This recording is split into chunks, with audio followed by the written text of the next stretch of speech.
كثيرا أما بعد. Allah subhanahu wa ta'ala, dans les versets qui précèdent le jeûne, fait allusion à un principe dont il est important de comprendre pour toute personne qui pratique l'islam. Il est important qu'ils prennent considération de ce principe-là. Allah subhanahu wa ta'ala décrit ce qu'est la bienfaisance auprès d'Allah. Il dit ليس البر أن تولوا وجوهكم قبل المشرق والمغرب. La bienfaisance en islam, elle ne consiste pas sur l'apparent. Une personne qui se concentre juste sur ce qui est apparent, c'est un corps sans âme. C'est un corps sans âme. Et ces personnes-là sont de deux catégories. Ceux qui font les choses en apparence parce qu'on leur impose de les faire. Et ici, je tiens à avertir mes jeunes frères dont leurs parents leur demandent de faire ceci ou cela. Craignez Allah Azza wa Jalla. Ne soyez pas comme ceux qui tournent leur visage vers le levant et le couchant et ils ne savent pas vers qui est-ce qu'ils le tournent et pourquoi est-ce qu'ils le tournent. Et la deuxième, ce sont ceux qui ont pris l'islam sur la surface, d'une manière superficielle, que sur le côté apparent. Ils ressemblent à ceux qui tournent leur visage au levant et au couchant, mais à l'intérieur il n'y a rien, c'est vide. Avec ça, je ne veux pas dire que l'apparence n'a pas d'importance, car Allah Azza wa Jalla nous évoque des actes apparents par la suite dans l'ayah. Mais le point de départ, c'est la foi en Allah. C'est que tu fasses les choses pour Allah, pour chercher à plaire à Allah. Pourquoi? Parce que tu es convaincu que tu vas le rencontrer. ولكن البر من آمن بالله واليوم الآخر.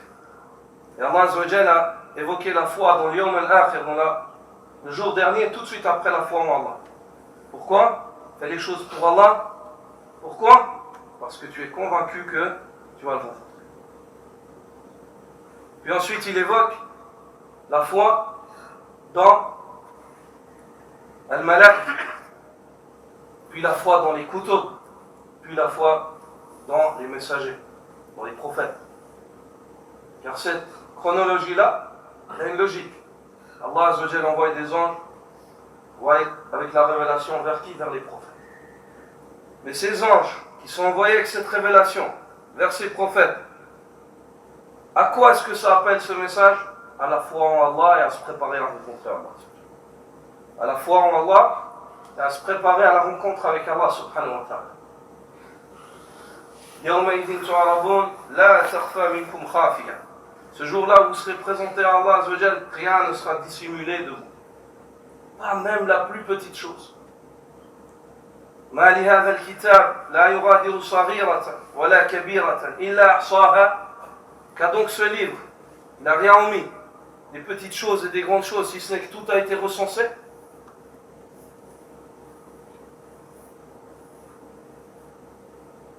وكل إنسان ألزمناه طائره في عنقه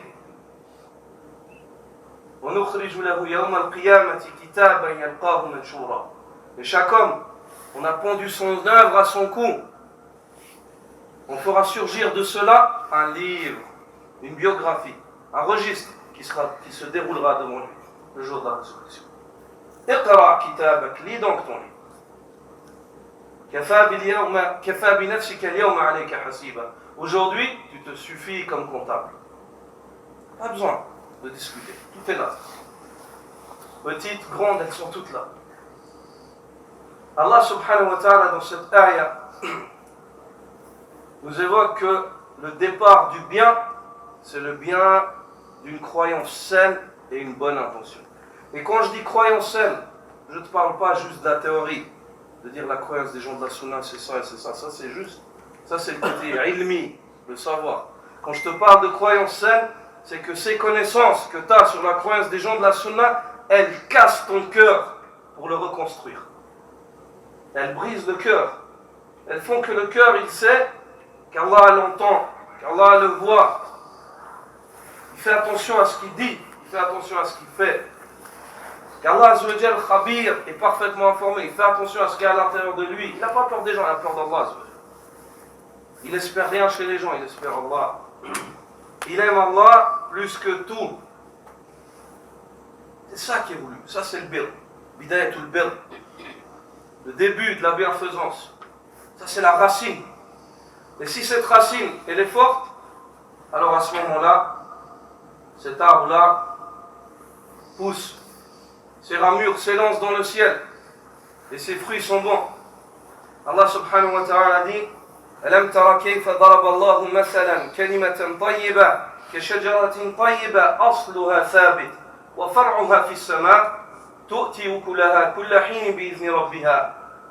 Ne vois-tu pas comme Allah subhanahu wa ta'ala te donne en parabole l'exemple d'un bon arbre, l'exemple de la bonne parole à l'exemple d'un bon arbre. Quelle est cette bonne parole qui est l'exemple d'un bon arbre? C'est la ilaha illallah et ce qu'elle implique comme croyance. Comment elle est, Allah? Asluha thabit. Ses racines sont fortes. Ni les épreuves, ni rien ne peut la déraciner. Elle s'est accrochée à Allah, par Allah et pour Allah. Elle s'est accrochée à Allah, par Allah et pour Allah.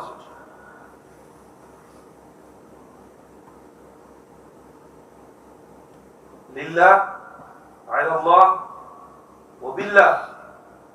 Elle s'est accrochée à Allah, par Allah et pour Allah. C'est fort. Comment est-ce qu'il est cet arbre? Ses ramures s'élancent dans le ciel. Ses racines, elles sont fortes. Les branches, elles s'élancent dans le ciel. Donne ses fruits à tout instant. À tout instant, tu as quelque chose à tirer. On a évoqué l'exemple du prophète sallallahu alayhi wa sallam dans le Musnad d'Imam Ahmed, le hadith d'Abdullah ibn Amr ibn al-As, lorsque le messager d'Allah a donné l'exemple du croyant comme l'exemple de Innama mathalul mu'min kamathalin nahla akalat tayyiba. Il mange, l'exemple du croyant est comme l'exemple de l'abeille. أكلت طيبة فأعطت طيبة وقعت فلم تكسر ولم تفسد. L'exemple du croyant est comme l'exemple de l'abeille. Elle mange quelque chose de bon, elle donne encore mieux que ce qu'elle a mangé. Elle s'arrête sur un lieu, ni elle casse, ni elle corrompt. Il n'y a que du khayr, il n'y a pas de mal. Ça c'est l'exemple du mu'min. Ça c'est l'exemple du mu'min qui a compris que Allah c'est son Seigneur et qu'il va retourner à Allah. Ensuite, après cela, dépense. Allah Azza wa Jal évoque les actes. وَآتَ الْمَالَ عَلَى حُبِّهِ. Il donne la richesse malgré l'amour qu'il peut avoir pour celle-ci. À qui? Aux proches, واليتام والمساكين وابن السبيل وفي الرقاب. Allah Azza wa Jal énonce des catégories. Les premiers qui ont le droit sur ta bonté sont al-aqriba, les proches. Comme le dit le prophète sallallahu alayhi wa sallam, as-sadaqatu ala al-qarib, l'aumône que tu fais pour le proche, elle remplit deux fonctions. Il y a sadaqatun wa sila. C'est une aumône et c'est un maintien de lien de parenté. C'est une aumône et c'est un maintien de lien de parenté. Puis Allah subhanahu wa ta'ala énonce ces catégories à qui tu veux. Il évoque le fait de s'acquitter de la zakat, d'accomplir la prière. Et ils font des actes apparents. C'est des actes apparents. Mais avant ça, ces actes, il faut qu'ils soient basés sur quoi? Sur la foi en Allah et la conviction que tu vas comparaître devant Allah. Ça, c'est important que vous méditiez avec les rois. Il ne faut pas que votre jeûne et votre salat ce soit la salat d'un corps sans âme. Le jeûne, juste la fin. La salat de celui qui évoque Allah Azza wa Jal très peu, c'est la salat du munafiq, de l'hypocrite. Allah subhanahu wa ta'ala dit وَإِذَا قَامُوا إِلَى الصَّلَاةِ قَامُوا كُسَالَى. Lorsqu'ils se lèvent pour prier, ils se lèvent avec paresse. يُرَاءُونَ النَّاسِ. Ils font cela par ostentation. وَلَا يَذْكُرُونَ اللَّهَ إِلَّا قَلِيلًا. Et ils n'évoquent Allah que très peu. Le jeûne, où le prophète sallallahu alayhi wa sallam évoque aussi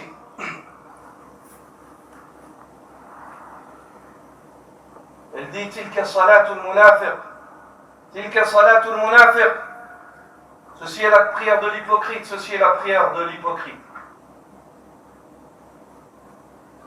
يراقب الشمس حتى تكون بين قرنين من قرني الشيطان ثم يقوم فينقرها نقرا لا يذكر الله فيها إلا قليلا.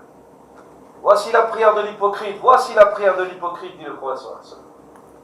Il attend que le soleil se trouve entre deux cornes parmi les cornes du shaitan.